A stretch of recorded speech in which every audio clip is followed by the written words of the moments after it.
సినిమాలకు వచ్చినాం, మేము ఫేమస్ అనే సినిమా చేసినాం. కానీ నా నెక్స్ట్ సినిమా నేను ఎవరి దగ్గరనైతే మ్యాక్సిమం ప్రెజెంటేషన్ కానీ ఈ తీసే విధానం కానీ ఇన్స్పైర్ అయ్యి ఉండేనో షార్ట్ ఫిలిమ్స్ ఉన్నప్పుడు, ఆ మనిషి వచ్చిన సెకండ్ సినిమా తీస్తుంటే నేను చాలా హ్యాపీ ఫీల్ అయినా. అండ్ ఆయన వచ్చే ముందే నాకు తెలిసి నేను ఎట్లాంటి కథ చెప్తాడు, ఎందుకంటే ఆయన మైండ్ సెట్ అనే షార్ట్ ఫిల్మ్స్ అవన్నీ నాకు ముందే ఐడియా ఉన్నాయి కాబట్టి. ఆయనకు నేను తెలియదు డెఫినెట్లీ కదా, ఆయన పరిచయం లేదు. మేబీ మ్యూచువల్స్ ఉన్నారా మనకి? వంశీ అని ఉన్నట్టు, సారీ.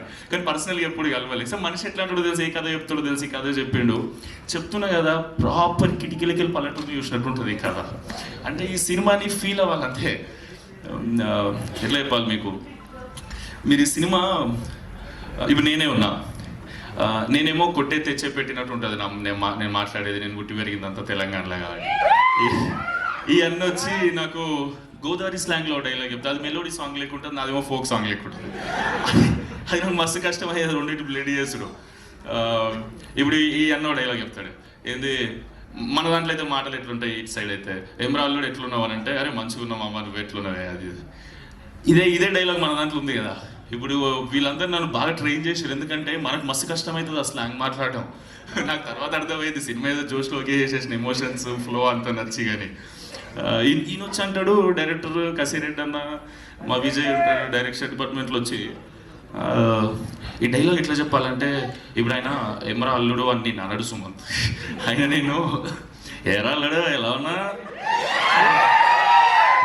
అప్పుడు నువ్వేం చెప్పాలంటే, కేక నువ్వేటి మాయా జుట్టుకు మంచి రంగేస్తున్నట్ట, ఇట్లా అత్తయ్య లేదా అంటే నాకు ఇది అచీవ్. ఇప్పుడు నేను చాలా ఫ్లోగా ఏదో చెప్పేస్తున్నా. డెఫినెట్లీ అక్కడ పుట్టి పెరిగినంత ఆర్గానిక్గా రాకపోవచ్చేమో, కానీ ఇది నాకు ఫ్లో అచీవ్ చేయడానికి వీళ్ళు చాలా కష్టపడ్డారు. ఎందుకంటే నాకు మస్తు కష్టమైంది అది నేర్చుకునేటప్పుడు, కానీ నాకు నేర్పించడం ఇంకా కష్టం వీళ్ళకి.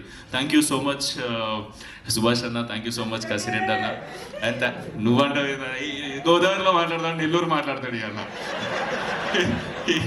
ఈ అన్న పోయి ఏమే ఏంది మ్యా ట్రైనింగ్ ఇవ్వలేదు, నీ ట్రైనింగ్ వద్దన్నా, నువ్వు స్పీచ్ ఇస్తా అని చెప్పి ఓకేలే. అంటే ఒకవేళ నెక్స్ట్ కథ నెల్లూరు కథ చేస్తాం ఎవరో తెలుసు, అందుకే నేర్పిస్తున్నాడు. గోదావరి సినిమాలో నెల్లూరు ఎందుకని, ఇప్పుడు నెల్లూరు చేసినప్పుడు నెల్లూరు నేర్చు, అందుకే ముందే నేర్పించేస్తున్నాడు. థ్యాంక్ యూ అన్న, థ్యాంక్ యూ సో మచ్. నీ ప్రేమకు థ్యాంక్ యూ సో మచ్ అన్న. సారీ, నేనేం స్పీచ్ ప్రిపేర్ కాలేదు. నేనేమనుకున్నా అంటే, నేను ఏదైతే ఎక్స్పీరియన్స్ చేసిందో జెన్యూన్గా అక్కడికి పోయి కానీ ఈ సినిమా చేస్తున్నప్పుడు కానీ అంబియన్స్ అంతా చూసి అదే మాట్లాడేద్దాం మనస్ఫూర్తిగా ప్రేమతో అనుకున్నా. సో నేనేమన్నా అటు ఇటు మాట్లాడితే నన్ను క్షమించండి. సో ఫైనలీ చెప్పాలంటే, ఈ సినిమా అంటే నాకు అనిపించింది, ఈ అమ్మాయి చెన్నై నుంచి వచ్చి తెలుగులో స్పీచ్ ప్రిపేర్ అయ్యి తెలుగులో మాట్లాడింది.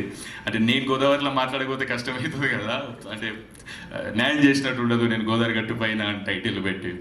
సో మీ అందరికీ లాస్ట్ ఓ మాట చెప్తున్నా, గోదావరి స్లాంగ్లో చెప్పడానికి ట్రై చేస్తున్నా. డెఫినెట్లీ చెప్తున్నాను కదండి, మీరు కానీ టికెట్ కొని థియేటర్లో కూర్చుంటే గోల్డెన్ అవర్లో గోదావరి పడవెక్కినట్టు ఉంటుందండి ఈ సినిమా. మీరు చాలా ఎంజాయ్ చేస్తారు, సూపర్గా ఎంజాయ్ చేస్తారు.